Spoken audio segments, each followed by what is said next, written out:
And welcome back, everybody, to Hands On Apologetics. We are diving into my book, Revolt Against Reality, looking at the birth of the secular state and its consequences. And like I said, it has big implications about how we're living today and where these problems came from. And it's going to get ugly. I just have to tell you that. So, in my book, as I point out, the most pivotal moment of human history is the incarnation, where God assumes to himself our nature. And this has radical implications about the goodness of material things. And it's this great unifying movement where the incarnation unites God and man, the invisible with the visible, the infinite with the finite, the uncreated with the created. Christians are radically united to Christ, and thereby we're radically united to each other. And that means that how you live as a Christian, whether you feed the hungry, clothe the naked, all those things, you do it for Christ.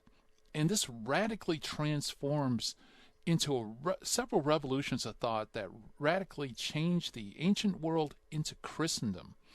And although Christendom, of course, is filled with wheat and tares, people that live up to those ideas and those that don't, nevertheless, it does bring about a new epic, a new zenith in human history by this the radical implications of the incarnation. And then when you have the Protestant revolt, suddenly religion, quote unquote, becomes the faith becomes something different, because with Luther and the Protestant faith began splintering, and factions began to break out and wage war against other factions. It began to look like our faith in Christ was actually something that didn't unite us but divided us.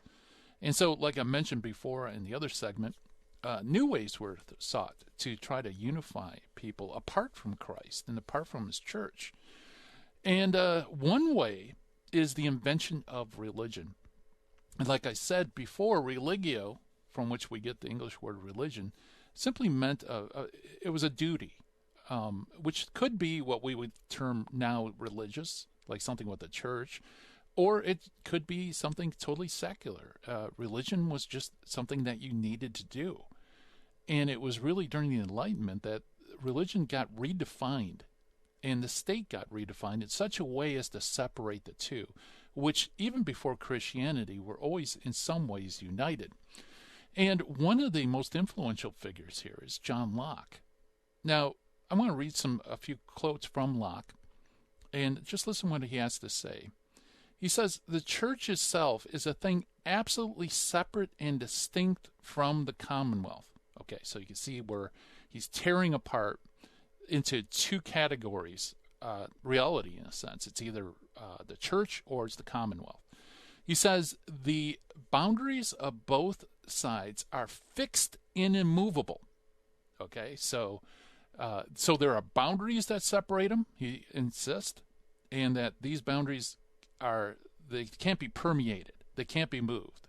Okay, and he says, quote, now listen closely to this. He says, "He jumbles heaven and earth together, the things most remote and opposite, who mixes these two societies, which are in their original end business and in everything perfectly distinct and infinitely different from one another."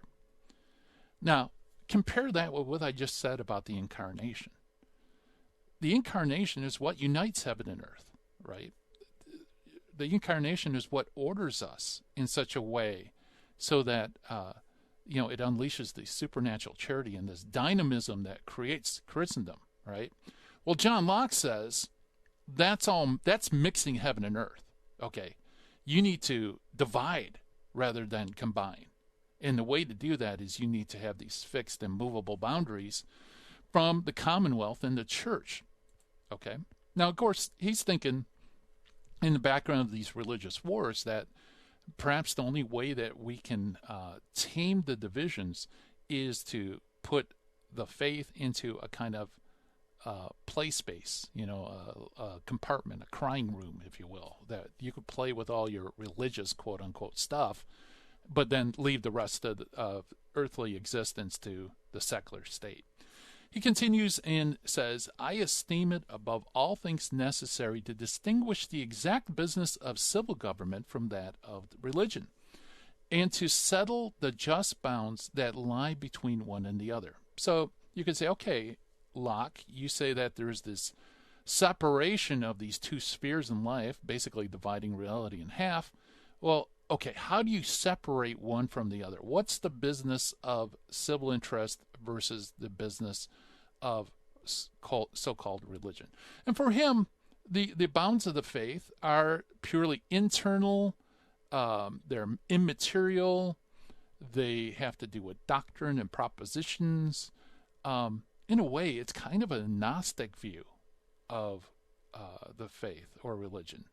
It has nothing to do with the incarnation and the church as a living sacrament in the world, right? So religion gets reduced down to a purely internal thing.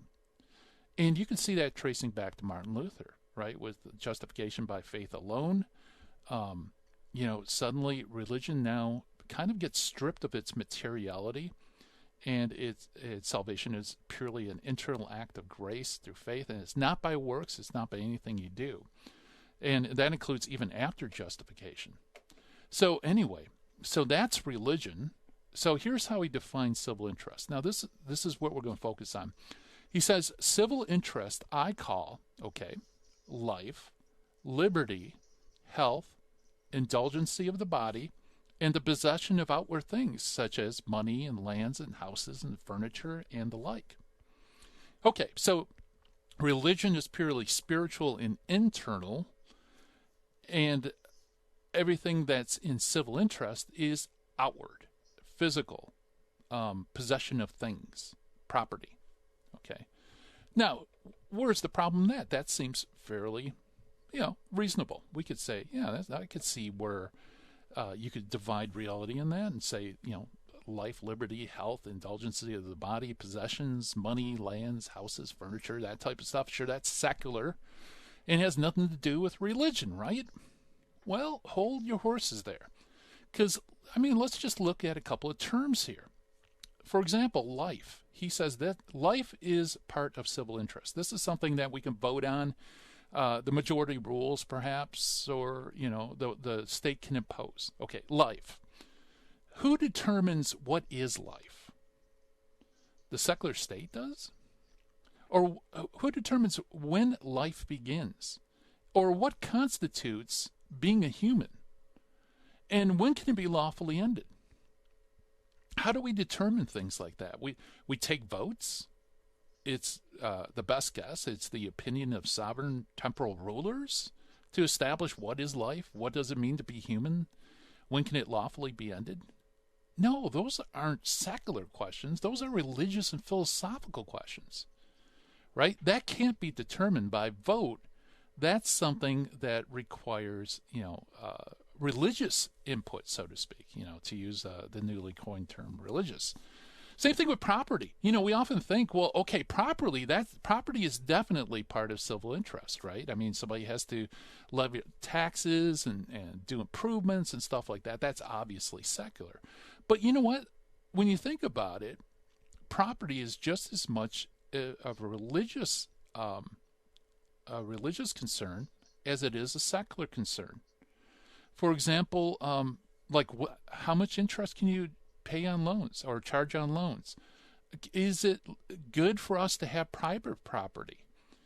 Is a human being property? Okay, so what determines these questions? The answer to the question: a vote? Especially that last one about a human being being property. Is this something that a court can decide? Is this something we can vote upon? Is it possible that the 51% of a population can enslave the 49% because it defined that the 49% is just the property of the 51%? You see the problem. See, these questions are ultimately, they have their roots in philosophy and, of course, the faith. And you can't separate the two like Locke wants to do and have this giant meat cleaver that cuts the input of religion from so-called secular interest. Because why? Because if that is solely the concerns of temporal rulers, then we got a big problem. And indeed, as you go through history, what you find is, uh, especially when we're going to the turn of the 1900s, you start seeing the results of disconnecting so-called religion from the state. In fact, you start having these large countries who are totalistic, that's they control everything, and they're officially atheistic as well. And for an atheistic state, the problem is nothing caps the authority of government. Nothing does, because there's no God. There is no higher law. The highest law of a secular atheistic state is itself. It's whatever the state's interest is. And everything has to be bent to whatever the state believes is best. And so we're going to look at the results of that on the other side of the break as well. But before we do that, as I mentioned before, this immovable wall that Locke sets up, and by the way, this is part and parcel of what came to become, here in America, how government is viewed. It becomes a weapon that can be used against the so-called religious. In other words, it's a weapon that can be used by secular people against the church. And because all you have to do is call them out. So if they want to say, hold on, human life is not that, it's this. Or you say, hold on, a human is not the property of another person. All the secularists have to do is say, hey, you are transgressing that immovable wall that separates religion from civil society. Your input is not wanted or needed. In fact, you're transgressing into an area, you're giving this religious feedback where it is not proper. And that's all part of that Lockean view of church and state.